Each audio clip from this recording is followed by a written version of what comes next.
The port of Eilat on the Red Sea is Israel's only southern maritime gate and the country's key door to the important Far Eastern market. Once a busy harbor, it is dead calm now.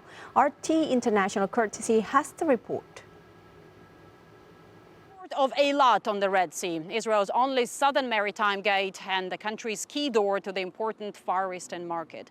Once a busy harbor, it is dead calm now. Since November, when the Yemen-based Houthis group joined the war with Israel, attacking all ships coming in or out, all activities have been stopped here, with no one able to say when or if it could get back to normal.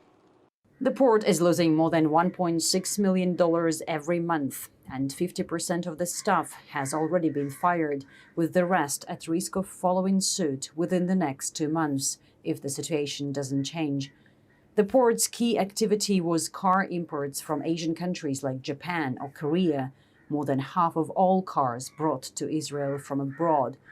The port's CEO says the vehicles were stored here by the tens of thousands until taken by the dealers, but not anymore.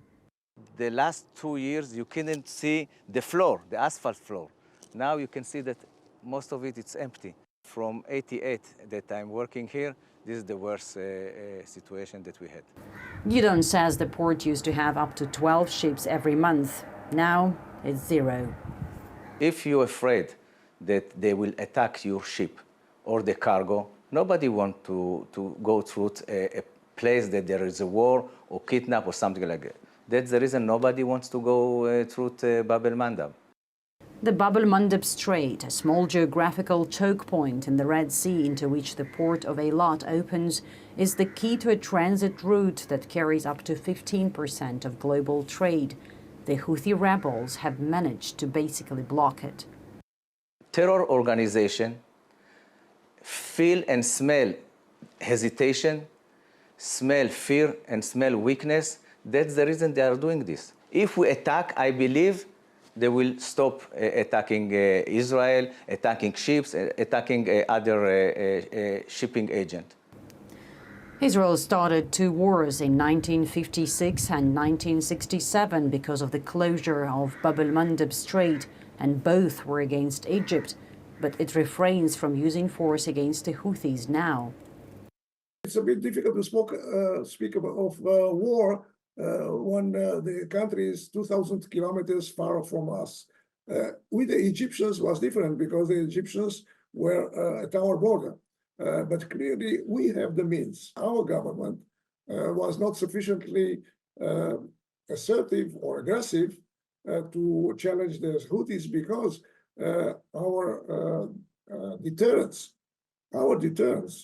is down. The decision is to let the coalition do the work. The US-led coalition was formed last December to respond to Houthi strikes in the Red Sea and counterattack the group's military infrastructure in Yemen.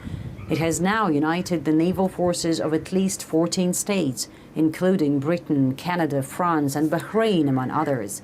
The Pentagon said more than 20 countries have joined, of which 10 are involved anonymously. The Houthis warned any country against joining, vowing the Red Sea would be their graveyard. Americans must stop targeting and attacking our country. We renew our warnings that any state that would act against our country would make its interests a legitimate target for us. Despite the coalition's efforts, which many experts see as successful, attacks by Iran-backed group haven't stopped. 10 international ships have been targeted by Houthi missiles and drones since the international powers united. At least 3 sailors were killed. It is unclear what will stop the Yemeni militants or when. The Gaza conflict was a pretext. If the pretext disappears, no reason to continue. If Abdul Malik would like to continue to be relevant, the coalition pressure could influence him. Also, as I said, perhaps the Iranians perhaps arrive at the conclusion that it's counterproductive. In our region, always there is a complex context to understand what is most successful, okay? The political activity, the strategic pressure, or the military activity. For now, none seems to work enough to remove the threat completely, and one of the world's busiest sea lanes remains closed. Marie Vnoshna, RT, reporting from Eilat.